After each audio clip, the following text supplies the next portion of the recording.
Strawberries and old cream. Speed it up, old man. The spiral staircase ahead of me was pissing me off for a couple of reasons. First, it was narrow and long, and I was getting dizzy climbing it. Second, I didn't know how many flights of stairs it actually constituted, being a spiral. The pamphlet from the hospital said I could resume sexual activity when I could walk up to flights of stairs comfortably. And mostly, it was because the voice calling me an old man was my own, inside my head. I felt like an old man, and at 54 years of age, maybe I really was. The summer had been one of change. I had been practicing law for nearly 30 years, and I needed something more to keep my mind alive.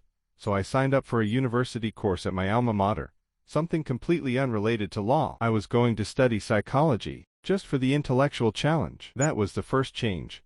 Going back to school 29 years after graduating from law school. Then 3 days after enrolling and paying for the course, I found myself at the hospital. Some chest pain and a 20-minute drive to the emergency department led to my admission. No heart attack thankfully, but unstable angina and an angiogram. 5 days after arriving, I was discharged with 3 stents in my main coronary artery, a referral for cardiac rehab and an information sheet telling me what I could and couldn't do. The direct quote was, "Patients should refrain from any physical activity for 48 hours after discharge from hospital, and should only resume when they are able to walk up to flights of stairs comfortably." The stairs were one thing, but physical activity. My wife hadn't touched me for the past 5 years. Not an embrace, not a kiss, not even a gentle touch on the arm. Well, sleeping out on the sofa made that a bit hard, and I guess it was my choice. But there hadn't been any of that even when we shared a bed, not for several years anyway, so the sofa was a nice compromise. Keep the family together and I wouldn't have to share a bed with her.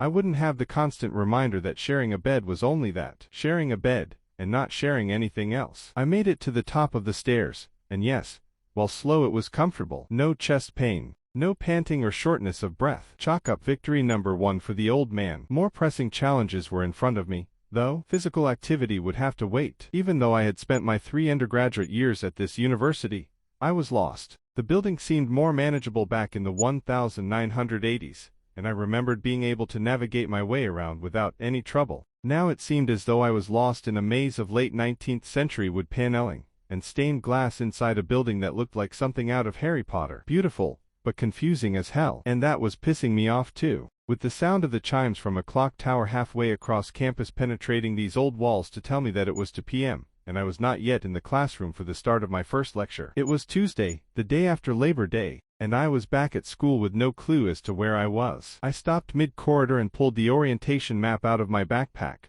Room 212M should be close by, assuming I was reading the map correctly. Just turn around, walk about 20 yards toward the other staircase, and it should be there. A quick sprint down the hall and I found myself gently opening the door and sneaking in as the professor was writing her name on the smartboard at the front of the lecture hall. She didn't even notice me as I found a seat at the back and pulled out my laptop. Changes once more. My last time around, smartboards were the stuff of science fiction, and I took notes with a pen and paper. I was now safe in the 21st century.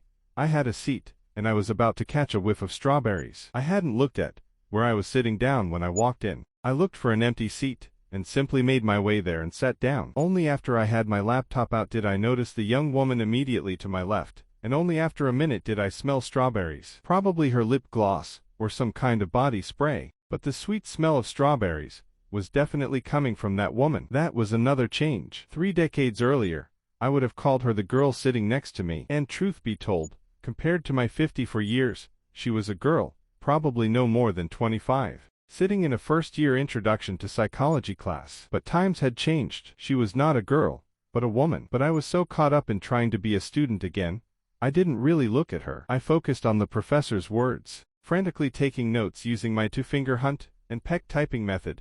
Mental note to just bring paper and pen next time, and soon the fragrance of strawberries became just the normal background atmosphere. The woman next to me was just part of that atmosphere. I know that I've given you a lot of new information, I heard the professor say. That is going to be the way it goes for the first semester. We will be covering a lot of territory, so being here for each lecture is key. We are going to cover things that aren't in your textbook too, so being here is more than just key, it is essential. I want you to find someone next to you, and exchange email addresses and phone numbers, just in case. If you miss a lecture, you are expected to contact your new friend and get notes. I also want you to plan on meeting up with your new friend at least once each week, to review the material and to discuss it. There is no better way to make sure you understand what you're learning than to try to teach it yourself, so do some role play with each other, and review and teach one another. That's all for today. I'll see you again on Thursday, and do try to be on time. That was yet another change. I think I had made it through my undergraduate years being anonymous. It was, after all, the largest university in the country, and while I had made some friends, my time in the classes was rather disconnected and most definitely anonymous. Now I was being told to make a new friend,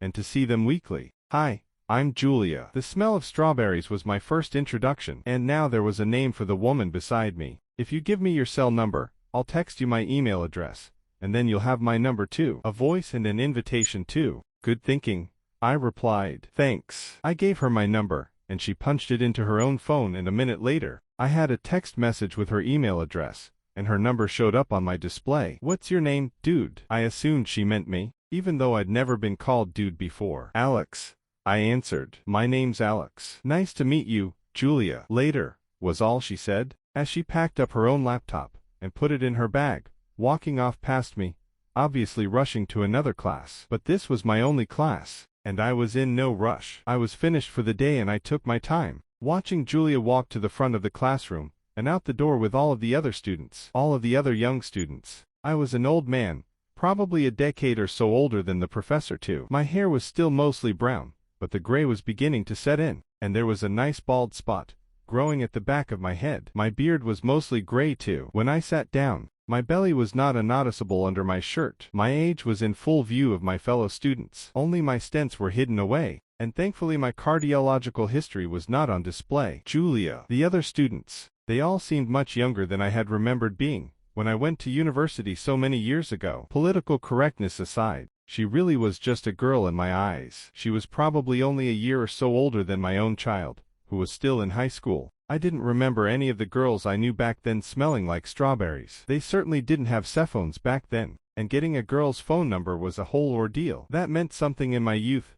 When a girl gave you their phone number, it meant that you were supposed to call them. It meant that they expected you to ask them out for a date. It didn't mean role-playing and reviewing psychology notes. Julia disappeared out of the door, and my thoughts returned to the present. It was time for me to leave too, and to start reading my textbook. It was time to drop into my office for the rest of the afternoon, and worry about doing some work so I could pay for this course. Tuesday was done and I had survived the stairs in the class, and then Wednesday had come and gone, and I had done my readings. A day at the office and in the evening dinner by myself. A salad and grilled chicken. That was another change. Heart-healthy eating. I could manage the stairs without discomfort, but giving up the fried foods and carbs was another story. I lay on my sofa on Wednesday night, in the dark, as my family slept in their rooms. It must have been close to midnight when my cell phone vibrated and caught my attention, as it sat on the coffee table next to me. I picked it up. Hey Alex. It's me, Julia. Did you do the reading? It was her. The strawberry girl. Thankfully I knew how to text.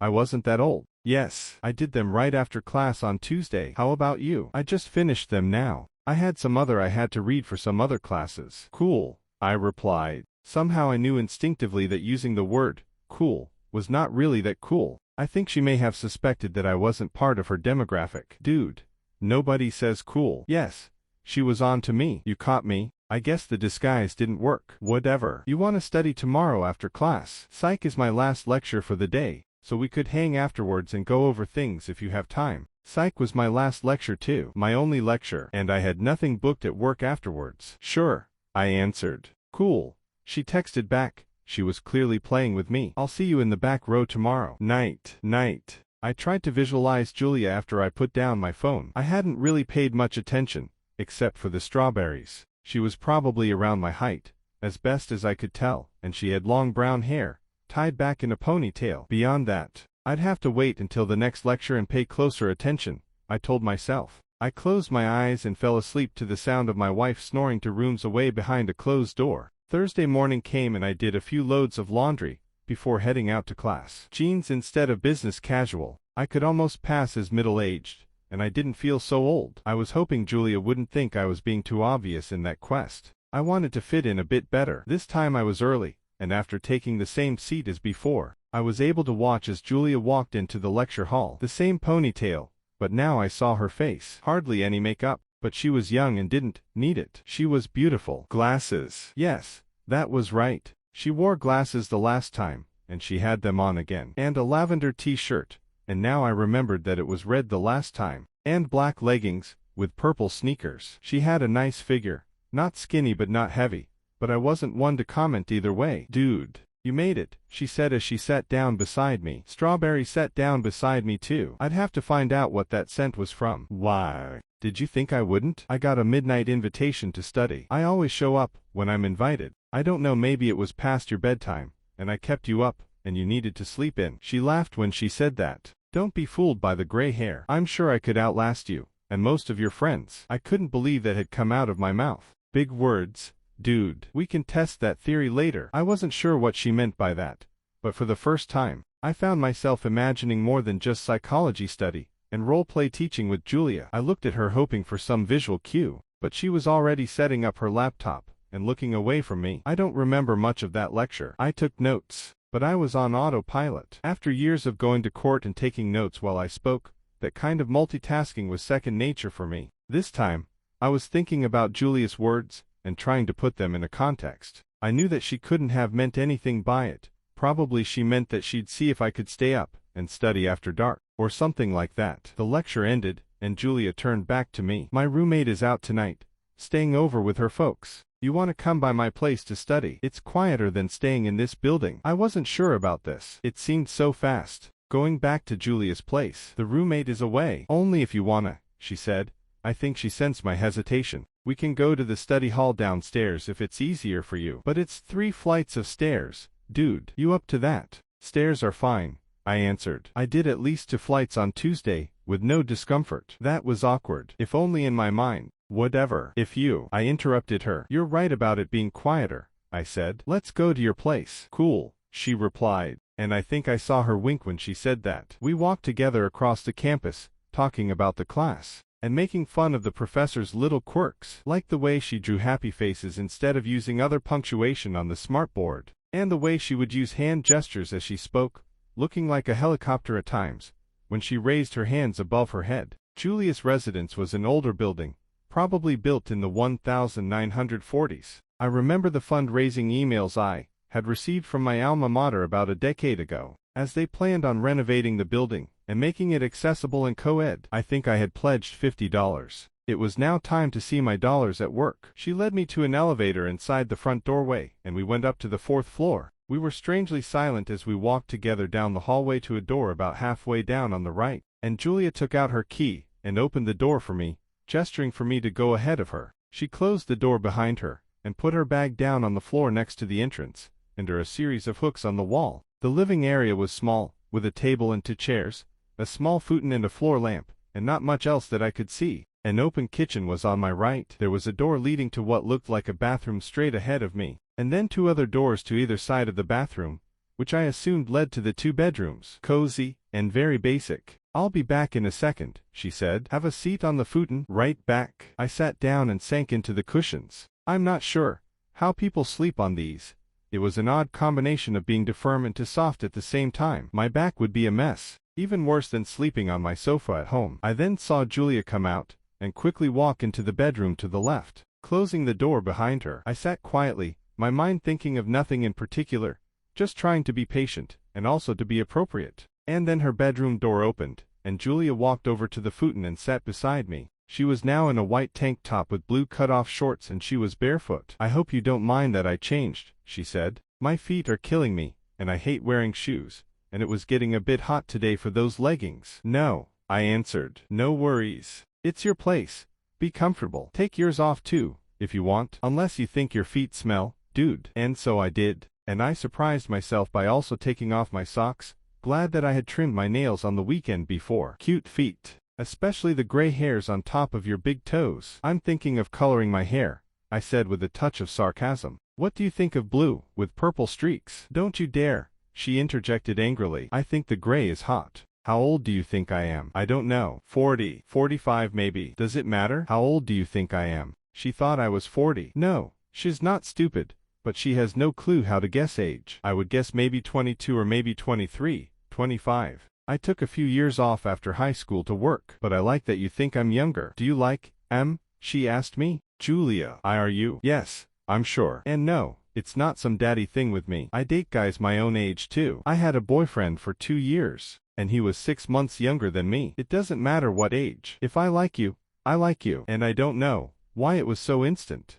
But when I saw you Tuesday, I liked you. Julia, I like you too. But, oh, here comes a but. What did I do? You didn't do anything. You just don't know anything about me. You know I'm older. I'm 54. And the stairs. I just had a heart procedure. I had cardiac stents put in. I'm a 54-year-old man with a medical history. And I've got a full-time job when I'm not at school. And you don't even know what I do for a living. And the kicker. I'm married and I haven't even been touched by my wife in over 5 years. And I sleep alone on the sofa every night while she has our bedroom, and while my kid sleeps in a bedroom between us. And there's so much more that you don't know, right? Lots of stuff. You don't get to my age and not have lots of baggage. That's the but that I'm talking about. Julia was silent and expressionless as she watched me rant about myself and all of my baggage. After I finished, she leaned in closer to me and rested her head on my chest, holding on to my shoulder with a free hand. She just lay upon my chest and breathed slowly. And she answered me, "Dude,